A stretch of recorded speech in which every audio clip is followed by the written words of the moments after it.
Bit excited today. Brought the tailgate in for the WB. Got the Venetian red. I'm going to do a test spray on that today. Got a couple of dents to fix in the tailgate, unfortunately. It's not as perfect as I hoped. I'm really hoping just to sand it and chuck it in the booth and paint it, but no, a couple of dents unfortunately, tiny ones. But we'll get that ironed out first thing now, and we'll get it in the booth and get it painted.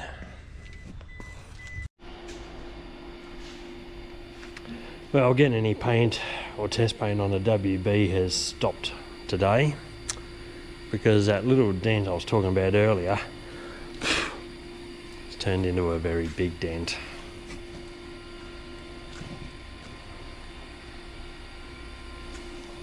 Chinese reproduction panel with a slight dent in it.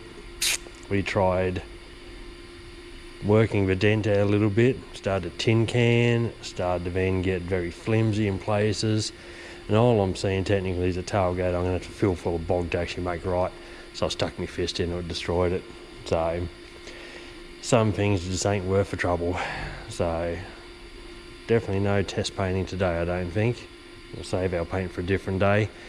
As for where we go now, only options are is not going to be able to find anything genuine in good condition now because they're all going to be pretty bent and ugly as well. So nearly tempted to just get some 1.2 mil steel and just bend up the flat surface myself.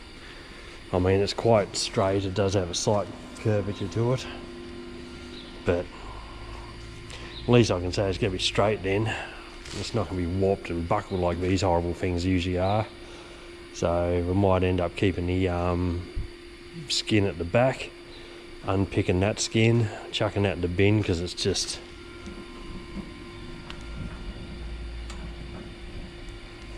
absolute garbage. So a bit disappointing. I was really looking forward to that today, but it's not going to happen now.